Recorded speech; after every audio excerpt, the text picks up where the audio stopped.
오늘 본문은 기도입니다.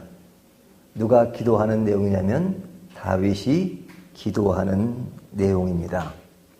자, 오늘 기도에서 우리가 무엇을 느낄 수 있는가?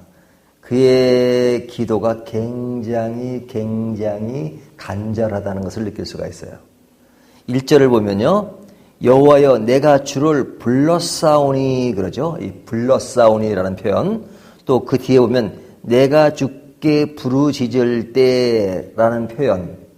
그리고 그 다음에 속히 내게 오시옵소서 또 내 음성의 귀를 기울이소서 하는 이 말은 그의 기도가 굉장히 간절하고 아주 절박한 상에서 드리는 기도로 느껴질 수 있잖아요. 굉장히 아주 이렇게 집중되어 있는 그런 분위기를 느끼게 됩니다. 우리가 기도할 때 항상 부르짖지는 않죠. 그렇죠? 늘 부르짖는 건 아니잖아요. 왜 그러냐면 이 기도라는 것을 우리가 다른 관점에서 생각해 보면 기도는 영혼의 호흡이다 그러죠. 이 호흡하는 것은 우리의 삶에 늘 주어지는 거잖아요. 이 호흡이 멈추면 죽는 거잖아요. 그러니까 호흡이 늘 주어지는 것이기 때문에 어떤 그런 특별한 어떤 현상이 일어나는 건 아닙니다. 이렇게 꾸준하게 가는 겁니다. 또 하나님과의 대화라 그러잖아요. 기도를. 대화가 이렇게 점잖게 이야기될 때가 많지 막 갑자기 소리를 지르거나 그러진 않잖아요. 그러니까 일상적인 것은 이게 평범한 겁니다. 호흡도 그렇고 대화도 그렇습니다. 그렇다면 기도도 그렇다면 평상시에는 그것이 이렇게 잔잔한 것처럼 호흡과 말처럼 그냥 이렇게 조용하게 또 평상시의 상태로 가겠죠. 그래서 평상시는 차분합니다. 그런데 오늘 본문에 나오는 다윗의 표현은 평상시의 잔잔함이 아니에요. 그렇죠? 뭔가 어떤 상황을 뛰어넘는 그런 분위기란 말이에요. 그래서 부르짖을 때 또 불러싸우니 하는 것은 평범한 하나의 생활 가운데 부르짖는 기도의 모습이 아니라 굉장히 지금 중요하게 무엇인가가 대두되는 그런 분위기입니다. 그 분위기가 내용 가운데 어떻게 묘사되고 있냐면 그는 지금 어떤 상태냐면 원수에게 쫓기고 있는 상태입니다. 우리가 다윗의 생애를 보면 굉장히 많이 쫓겨다니잖아요. 왕이 되기 전에도 그렇고 왕이 된 이후에도 쫓기는 일들이 많았잖아요. 그러니까 원수로부터 쫓긴다는 것은 뭐예요? 내 생명에 위협을 느끼는 거죠. 그러니까 순간순간 굉장히 어렵고 힘든 상황이 많습니다. 이런 힘든 상황에서는 평상시의 대화처럼 평상시의 호흡처럼 그럴 수가 없는 거죠. 긴급 상황이니까, 비상사태니까. 그래서 그럴 때 나타난 표현이 부르짖사오니 또 부르짖을 때라는 것이 나오는 겁니다. 그래서 뒤에 보면 응답해 주십시오라는 것이 좀 빨리 응답해 주기를 간절히 호소하는 그런 마음. 그러니까 우리가 기도에 대한 이야기를 할 때 기도의 일상적인 것을 뛰어넘는 그런 상황을 오늘 본문에서 볼 수 있는 겁니다. 그러니까 기도라고 하는 것은 사실 제일 중요한 건 솔직한 겁니다. 내가 어떤 마음의 갈증을 느낄 때 그 느끼는 상태를 그대로 얘기하는 겁니다. 사람에게는 그렇게 하면 위험할 수 있지만 하나님께는 원수가 미우면 밉다고 말할 수 있는 것이 기도해야 돼요. 그뿐만 아니라 지금 사태가 긴급하면 하나님 너무 긴급합니다. 나 진짜 이대로 있으면 죽을 것 같습니다. 그러니까 좀 빨리 좀 도와주십시오. 나 지금 이 문제가 해결 안 되면 나 아주 지금 큰일 날 것 같습니다. 빨리. 막 절박하고 이 호흡이 좀 가쁘고 그런 기도가 필요하죠. 왜? 인간이 나약하기 때문에. 항상 평정을 찾을 상태만 있는 것이 아니라 살다 보면 이렇게 위급한 상황, 비상사태와 같은 사건이 우리에게 주어지기 때문에. 그래서 다윗의 기도는 오늘 기도는 그런 상황을 우리가 보게 되는 겁니다. 자, 그런데 우리가 큰 위기에 처해 있으면 또 순간순간을 빨리빨리 넘겨야 되는 상황이 있으면 평상시의 평정을 유지하기 힘들죠. 힘들다 보면 하나님께만 이렇게 비상사태로 기도하면 다행인데 우리의 행동도 다르게 표현될 때가 있습니다. 긍정적으로 표현될 때가 있지만 부정적으로 표현될 때가 있어요. 그 부정적인으로 표현될 때가 뭐냐면 우리가 3절에서 6절을 보면요. 한번 볼까요? 여호와여 내 입에 파수꾼을 세우고 내 입술의 문을 지키소서 그러죠. 내 입술을 지켜달라는 이야기는 뭐냐면 평정을 찾지 못할 때는 어떻게 돼요? 입술이 거칠어질 수 있죠. 지금 원수가 지금 앞에 보여요. 그러면 그 원수에 대해서 어떻게 말해요? 지금 당장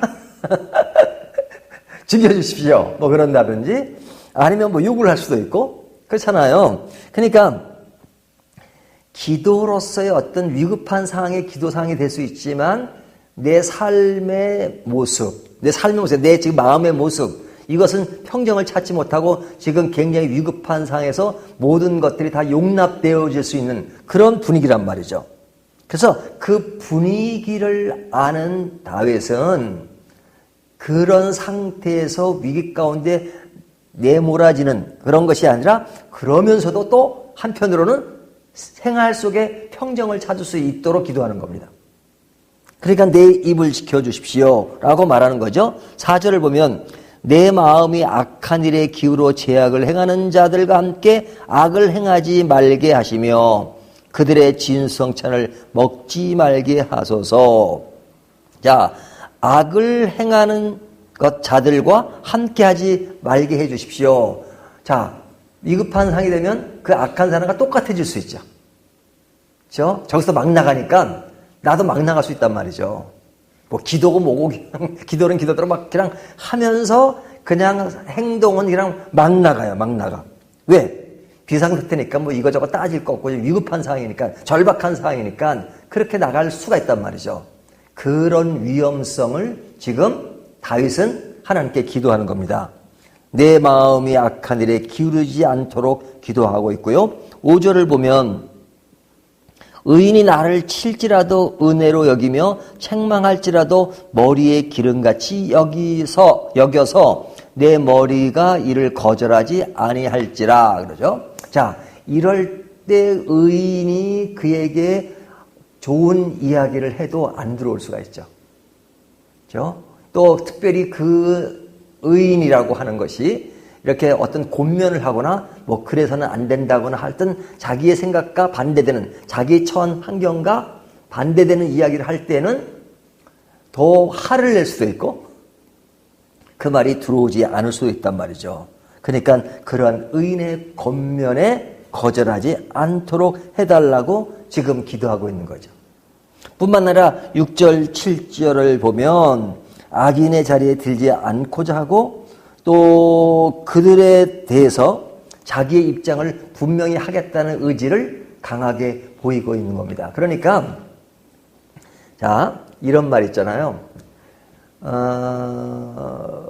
머리는 차고 가슴은 뜨겁게 라는 말을 할 때가 있잖아요. 그러니까 어떤 그 냉정한 상황에 열정적으로 해나갈 때 가슴은 뜨거워야지만 머리까지 뜨거워지면 도는 거래요. 도는 거. 머리는 그럴수록 차가워야 된다. 꼭 그와 같은 표현이에요.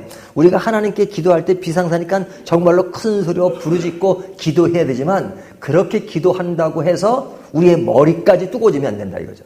가슴은 뜨거워져도 그렇죠? 우리의 머리는 그럴수록 더 냉정하고 분명한 하나님의 말씀의 판단 위에서 정석의 길을 갈 수 있도록 하나님께 기도해야 된다 이거죠. 그럴 때 내 마음이 흐트러지거나 내 마음이 달라지거나 악을 용납하거나 비상사태니까 뭐 이런 것 찜이야. 그래서는 안 된다는 거죠. 그것을 다윗은 보여주고 있습니다.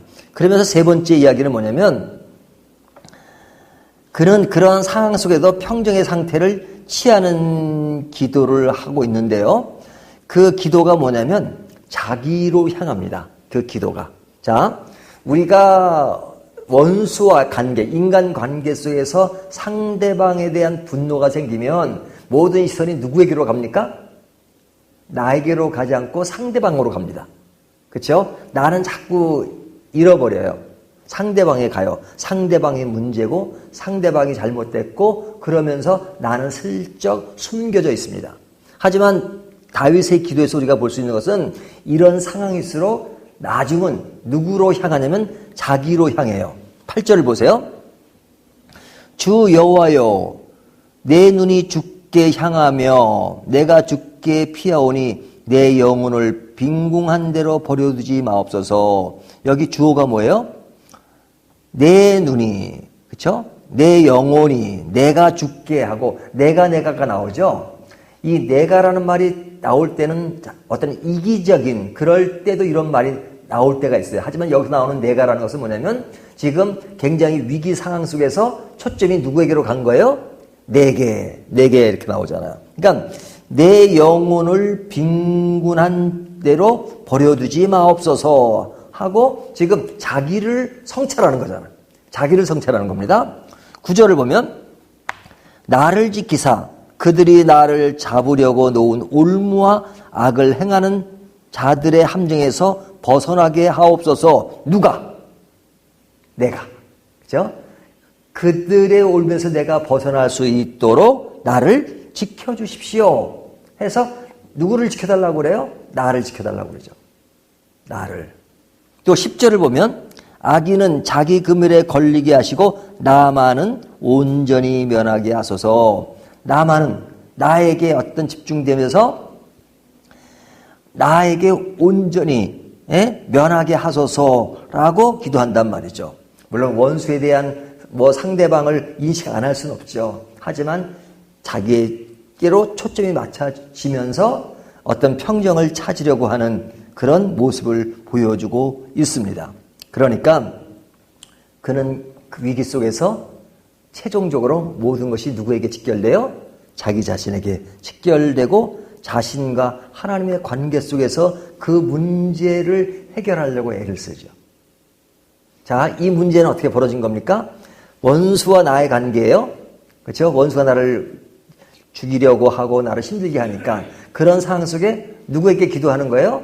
하나님께 기도하잖아요. 그러니까 어찌 보면 삼각관계입니다. 삼각관계란 말이 좀 어울릴지 모르겠는데요. 하나님과 나의 관계는 기도로서의 관계예요. 그렇죠? 하나님은 나의 기도를 들어주신 분이고 나의 마음을 알아주신 분이고 문제를 해결해 주시는 주님이세요. 그 주님께 기도할 때 지금 그 일의 한 대상으로 원수들이 돼 있는 거잖아요. 근데 그럴 때일수록 원수를 대상으로 하지만 그러나 그 문제에서 원수보다도 나와 하나님의 관계 속에서 이 문제를 더 해결해 나간단 말이죠.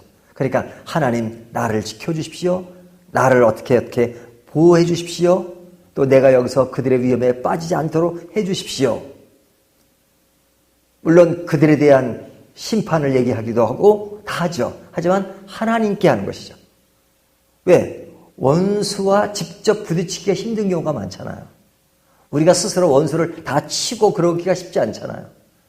또 하나님도 그런 걸 원치 않을 때가 많고요.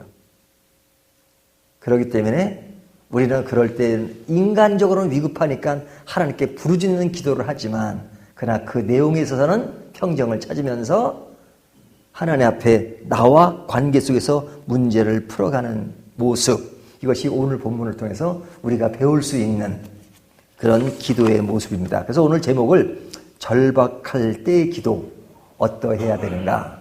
물론 어떠해야 되는 것은 제목으로 넣지 않았지만 절박할 때의 기도, 이럴 때 이것이 좋은 하나의 모범이 되지 않나라는 생각이 듭니다. 우리가 살다 보면 절박할 때가 있는데 이 말씀을 다시 한번 묵상하면서 가슴은 뜨겁고 머리는 차갑게 해나가는 저와 여러분이 되시기를 주님의 이름으로 축원합니다.